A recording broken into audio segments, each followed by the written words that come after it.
मैं इंजीनियर दीपा आप सभी का बहुत बहुत हार्दिक स्वागत करती हूँ आपके अपने चैनल केजेस इंजीनियर्स में। गाइज, जैसे कि आप जानते हैं कि आप लोगों के लिए जो भी छोटी मोटी अपडेट आती है इंजीनियरिंग की वैकेंसीज, तो उनके लिए मैं आप लोगों के साथ यहाँ जुड़े रहती हूँ।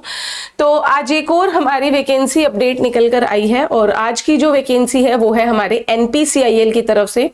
NPCIL यानी कि nuclear power corporation of India limited की तरफ से निकल के आई है। इसमें अगर आप ऑफिशियल साइट पर जाएंगे तो आपको यहाँ पर ये पूरी एडवर्टाइजमेंट दिख जाएगी, हिंदी इंग्लिश दोनों में दी गई है। और दूसरा सबसे बड़ी बात यहाँ पर ना, पहले मैं बता दूं कि किस किस बच्चे को ये वीडियो देखनी चाहिए, क्योंकि फिर बाद में बच्चे कहते हैं कि मैम हमें क्यों देखनी पड़ी, हमारे लिए फायदेमंद नहीं थी।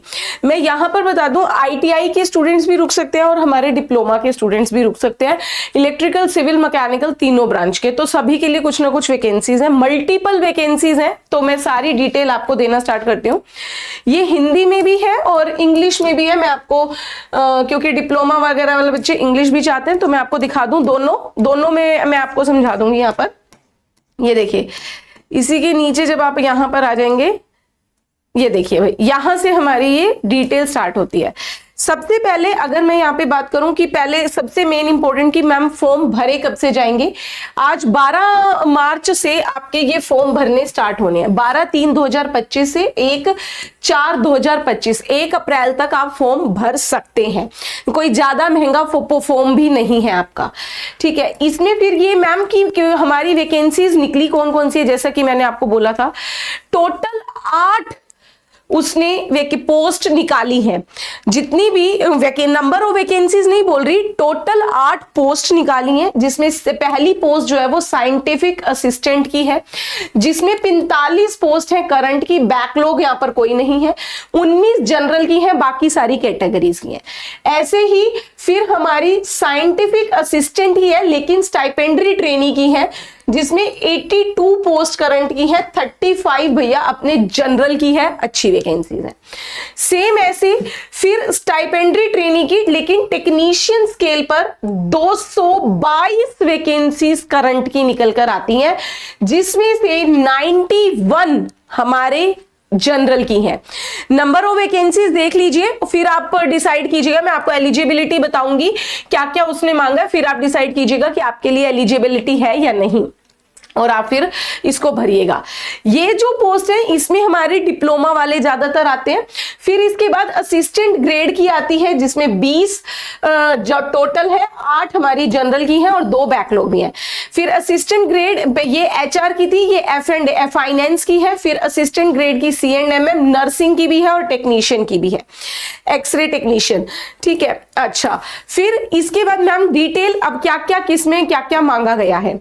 जो साइंटिफिक असिस्टेंट B पोस्ट की थी, इसमें ये कौन कौन से डिप्लोमा अलाउड है, किस किस ब्रांच की हैं। देखिए, सबसे पहले CS वाले कंप्यूटर साइंस, फिर जो उनकी एक ही पोस्ट है।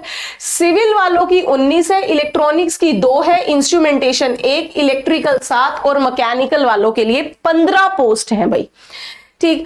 सेम ऐसे अगर हम भाई जो स्टाइपेंडरी ट्रेनी की थी उसमें आएंगे, फिजिक्स BSc अगर आपने हेल्थ फिजिक्स की है, BSc केमिस्ट्री में की हुई है 4, BSc फिजिक्स 2, इलेक्ट्रॉनिक्स वाले अगर हम अपनी इंजीनियरिंग की बात करें, इलेक्ट्रॉनिक्स 13, इंस्ट्रूमेंटेशन 6, इलेक्ट्रिकल वालों अच्छा खाता है 24 और मैकेनिकल वालों के लिए 33, ठीक। सेम ऐसे अगर टेक्नीशियन की बात करूं, टेक्नीशियन में जो सबसे ज्यादा 222 पोस्ट थी, उसमें ऑपरेटर की 28 है, इलेक्ट्रीशियन की 31, फिटर वाले, फिटर इलेक्ट्रीशियन ये देखते ही समझ में आता है कि ITI है, बिल्कुल है। अभी एलिजिबिलिटी भी बता रही हूं, 55, इलेक्ट्रॉनिक मैकेनिक 17, इंस्ट्रूमेंट मैकेनिक 24। इस तरीके से आपकी ड्राफ्टमैन सिविल 1, ड्राफ्टमैन मैकेनिकल 1। फिर यहाँ पे ये कुछ हमारी नॉन टेक्निकल पोस्ट हैं, जैसे HR के लिए, फाइनेंस के लिए, नर्स वगैरह के लिए हैं। अच्छा, फिर ये तो हमारी, इसको आप स्किप कर सकते हैं, ये हमारी उसकी है भाई, क्या क्या आपकी वो फिजिकल डिसेबिलिटीज के लिए है। अच्छा, इसके बाद क्या पैटर्न है, पे स्केल क्या रहेगा ये पहले बता दूं। पे स्केल काफी अच्छा है, 7th पे स्केल रहेगा नर्स और नर्स के लिए। इसके बाद साइंटिफिक असिस्टेंट के लिए लेवल 6 की पोस्ट है जिसमें 35,400 रुपए का आपका बेसिक पे है, और उसके बाद यहां पर आपके काफी सारे अलाउंसेस भी उसने दिए हैं, डीए है, HRA है, ये सब इंक्लूड करके टोटल 54,162 रुपए आपको इन हैंड मिल रहे हैं, कम नहीं है भाई। ठीक, फिर इसके बाद यहां पर साइंटिफिक असिस्टेंट बी की सारी के लिए मैंने आपको बता दिया। इसके बाद जो असिस्टेंट ग्रेड जो नॉन टेक वाली पोस्ट थी उनके लिए 39,015 रुपीज टोटल बनेंगी भाई। अच्छा मैम, अब ये तो हो गया भाई कितना कितना है।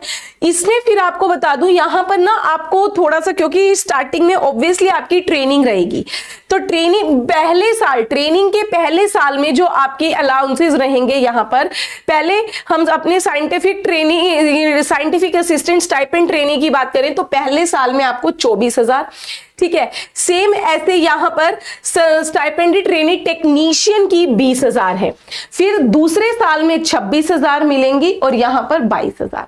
आपकी 2 साल की ही ट्रेनिंग रहनी है, उसके बाद आपका पे स्केल जो मैंने अभी बताया कि 35,400 और इधर आपका 33,000 का जो भी बन रहा था, ठीक है।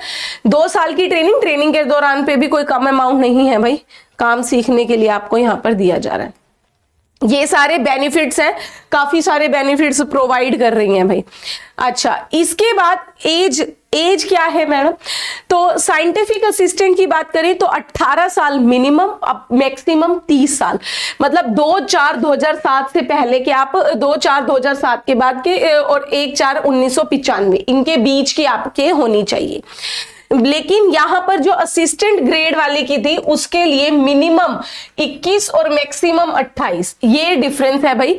और आपका जो साइंटिफिक असिस्टेंट स्टाइपेंडरी ट्रेनी है उनकी मैक्सिमम लिमिट कम है 25 साल की, ठीक है भाई। अच्छा, अब यहां पर ये एज रिलैक्सेशन, जो स्टैंडर्ड एज रिलैक्सेशन है वही का वही है भाई, ठीक है, याद रखिएगा। इसके बाद यहां पर मेन एक पॉइंट की मैम हमारी क्या एजुकेशनल क्वालिफिकेशन मांगी गई है।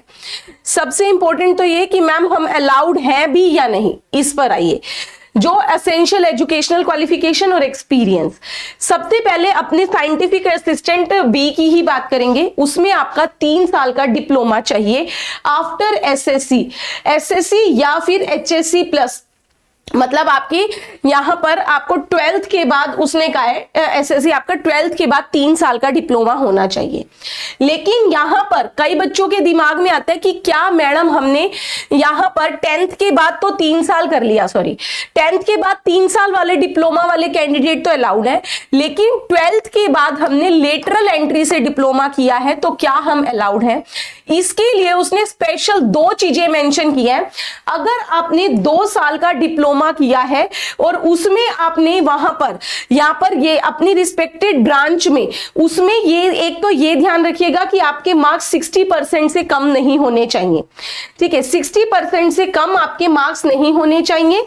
और दूसरा, इसमें अगर आपने 12th के बाद 2 साल का डिप्लोमा लेटरल एंट्री से किया है तो आप अलाउड हैं। लेकिन अगर आप कहें कि 10th के बाद ITI करके फिर मैंने 2 साल का डिप्लोमा किया तो आप अलाउड नहीं है, ठीक है, तो आप अलाउड नहीं है, ये चीज याद रखिएगा, उसने स्पेशल मेंशन की हुई है, ये याद रखेंगे। अच्छा देखिए उसने और दूसरा यहां पर फाइनल ईयर स्टूडेंट भी अलाउड नहीं है, लिखा हुआ है कैंडिडेट, ये देखिए दोनों पॉइंट्स में आपको दिखा दूं, candidates who have pursued diploma through lateral entry to second year diploma after SSC plus ITI are not eligible. 10वीं के बाद ITI करके आपने 2 साल का डिप्लोमा किया, नहीं अलाउड हो। 10वीं के बाद 3 साल का डिप्लोमा है, अलाउड हो। 12वीं के बाद 2 साल का डिप्लोमा है तो भी अलाउड हो, क्लियर मेंशन कर दिया मैंने आपको। फिर इसके बाद ये तो हो गई हमारी साइंटिफिक असिस्टेंट बी कैटेगरी की। अब इसके बाद stipendiary trainee scientific assistant ST/SA की अगर बात करूं तो उसके लिए उसने जो भी हमारे BSc वाली पोस्ट थी उसमें यहां पर उसने यही बोला है कि या तो आपने BSc अपनी की हुई हो या फिर उसमें भी आपका डिप्लोमा अलाउड है, वही सेम कंडीशन है, ये याद रखिएगा भाई, ठीक है। जो बीएससी वालों के लिए थी वो बीएससी केमिस्ट्री में होनी चाहिए आपकी, लेकिन साथ ही साथ यहाँ पर जो हमारी इंजीनियरिंग वाले हैं उनके लिए याद रखिएगा कौन से डिप्लोमा वाले अलाउड हैं। इसके बाद जो टेक्नीशियन, हमारे आईटीआई वाले, टेक्नीशियन का नाम आते ही आईटीआई की पोस्ट आती है, उसमें देखिएगा आईटीआई वालों के लिए क्या मांगा है उसने कि एक तो आपकी 10th हो 50% मार्क्स के साथ, ओके, उसमें आपका यहां पर मैथमेटिशियन भी होना जरूरी है, प्लस 2 ईयर आईटीआई सर्टिफिकेट, 2 साल का आईटीआई आपके पास कंप्लीट होना जरूरी है, ये याद रखिएगा, ये आपका मैंडेटरी है। फिर बोल रहे the candidate should have at least 1 year relevant working experience after completion of the course. तो यहां से पता चला कि भाई आईटीआई वालों के लिए 1 साल का एक्सपीरियंस भी उसने मांगा है, ठीक है, ये आपको याद रखना है भाई, 1 साल का एक्सपीरियंस भी आपके लिए होना चाहिए, ओके।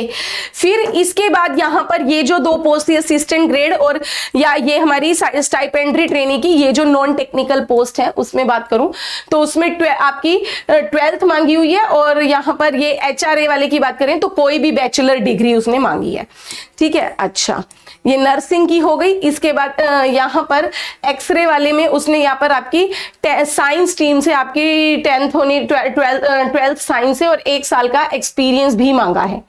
खैर ये तो नॉन टेक हो गई, ये आपको ध्यान रखनी है, मैंने आपको बता दिया किस किस की है। अब बात आती है कि मैम एक मोस्ट इंपॉर्टेंट की सिलेक्शन प्रोसेस क्या है। सिलेक्शन प्रोसेस सभी के लिए अलग अलग है। पहले हम अपने डिप्लोमा साइंटिफिक ट्रेनी की बात करें यहाँ पर, तो यहाँ पर साइंटिफिक असिस्टेंट इसकी बात करें बी ग्रेड की, तो इसमें आपका सबसे पहले स्टेज 1 ऑनलाइन एग्जामिनेशन है, जिसमें आपके 50 क्वेश्चन 90 मिनट 1.5 घंटे में पूछे जाएंगे, और यहाँ पर आपको हर एक क्वेश्चन के लिए सही मार्क्स मिलेंगे 2, और नेगेटिव मार्किंग भी है, नेगेटिव मार्किंग 0.5 की है, याद रखिएगा, ठीक है। 50 क्वेश्चन है, 100 नंबर के हैं, 1.5 घंटा है, ओके। फिर उसके बाद यहां पर ऑनलाइन ही पेपर होगा। फिर आपके भाई स्टेज 2 आएगी, जिसमें आपका पीआई है, इंटरव्यू, पर्सनल इंटरव्यू आपका पूछा जाएगा, 100 मार्क्स का इंटरव्यू है, याद रखिएगा। यहां पर जो साइंटिफिक असिस्टेंट की पोस्ट है, इसमें 1:5 के रेशो में बुलाया जाएगा भाई। अगर पेपर क्लियर कर लेते हो तो एक पोस्ट पे 5 कैंडिडेट्स को पर्सनल इंटरव्यू में फाइट करनी होगी, यानी कि पर्सनल इंटरव्यू भी काफी, ये नहीं है कि हाँ पेपर हो गया तो भाई जॉब पक्की, नहीं, पर्सनल इंटरव्यू भी काफी इंपॉर्टेंट आपके लिए रोल प्ले कर रहा है। अच्छा, फिर इसके बाद हमारी जो नेक्स्ट हमारी यहाँ पर एसटी साइंटिफिक असिस्टेंट ही, लेकिन एसटी वालों के लिए था, तो उसमें अगर बात करूं तो उसमें यहाँ पर अगर मैं बात करूं एसटीटीएन, इसके लिए हमारा जो वो एग्जाम है वो 2 स्टेज में है। जी हाँ, एग्जाम ही 2 स्टेज में है।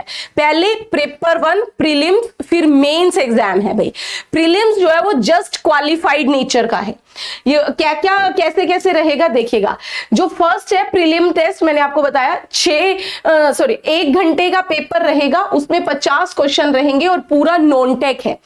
20 क्वेश्चन मैथ्स के, 20 क्वेश्चन साइंस के, 10 जनरल अवेयरनेस के हैं। ये याद रखिएगा, 1 घंटे के लिए है। इसमें भी यहां पर नेगेटिव मार्किंग है, 3 नंबर मिलेंगे अगर एक क्वेश्चन सही किया तो, और 1 नंबर कटेगा अगर गलत किया तो। मतलब एक क्वेश्चन 3 नंबर का है, टोटल आपके 50 क्वेश्चन 150 नंबर।